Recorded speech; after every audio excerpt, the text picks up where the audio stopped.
असल में चूँकि सिक्योरिटी शहर की अलर्ट है और कल का जो बयान है आर्मी चीफ का जिसमें उन्होंने तमाम जीतने वाले उम्मीदवारों को जमातों को मुबारकबाद दी है, लेकिन साथ में उन्होंने क्लियर किया है कि अब हमें एक मुस्तहकम निज़ाम की जानिब बढ़ना है ताकि मुल्क की मशत पटरी पर चढ़ सके।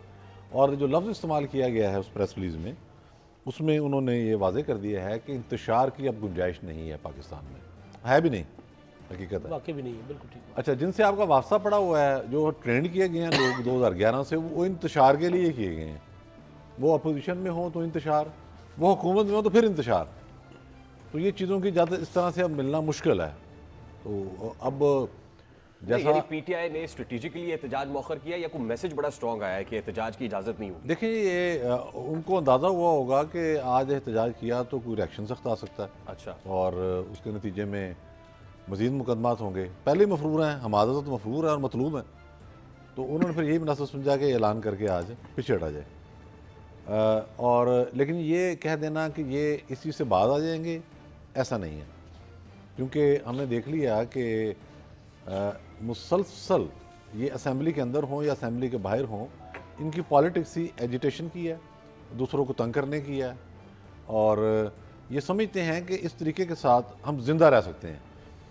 बात हो रही थी कि वो पीपल्स पार्टी से रब्ता करेंगे या उससे करेंगे या अच्छा, नहीं हालांकि करेंगे। मैं ज़िम्नन बता दूं कि जी। पीटीआई ने कहा था कि वो जो आरओ ऑफिसेस के बाहर एहतजाज करेंगे और बड़ा पीसफुल प्रोटेस्ट होगा। ये कोई ऐसा मुल्क गिर एहतजाज ऐसा नहीं है कि जिसमें कोई तोड़ फोड़, कोई इशारात जाम करना, ब्लॉक करना। हालांकि कल एक एहतजाज हुआ है जिसमें कुछ जगहों पर रैलियां भी हुई हैं, शाराएं भी ब्लॉक हुई हैं। वो गवादर में हदायतुर रहमान साहब का एहतजाज हो, पसनी के अंदर हो, या फिर यहाँ तहरीक लब्बैक पाकिस्तान का हो। जी, तो ये एक्टिविटी हो चुकी है। हाँ, बिल्कुल हो चुकी है, कल यहाँ हुई है। असल में होता यूँ है कि आप पीसफुल प्रोटेस्ट के नाम पर ही जाते हैं और जब वहाँ जाते हैं तो उसके बाद उन्हीं में से कुछ मिसक्रिएंट्स होते हैं जो फिर सिचुएशन क्रिएट कर देते हैं। देखें, मैं किसी पार्टी पर इल्ज़ाम नहीं लगा रहा। इस वक्त जो इंटरनेशनल इस्टेब्लिशमेंट है वो पाकिस्तान में क्या चाहती है? आदम इस्तेहकाम, स्ट्रेट। देखें ना, जिस तरह से इलेक्शन के नताइज पूरे नहीं हुए, स्टेट डिपार्टमेंट से लेकर बरतानवी वज़ीर ख़ारजा और जनाब दूसरे तीसरे सारे बोल पड़े कि जनाब ये हो गया, वो हो गया, फलां हो गया। यानी कि वहाँ जो ट्रंप ने इल्ज़ाम लगाए हुए हैं उसको कोई जवाब देगा कि वहाँ क्या हो रहा है?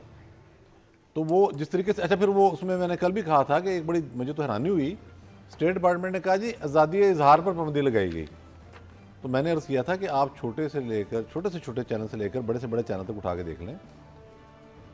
इलेक्शन की तारीख का ऐलान होने के बाद मीडिया ने मजमूई तौर पर चंद सहाफ़ियों को निकाल के, चंद एंकर्स को निकाल के, उन्होंने ये पूरी कोशिश की कि ना सिर्फ इस इलेक्शन को मुतनाज़ा बनाना है, यानी कि इलेक्शन भी होना था, ये डेलिब्रेट कोशिश है और उसमें हर तरह के जुमले बोलेंगे।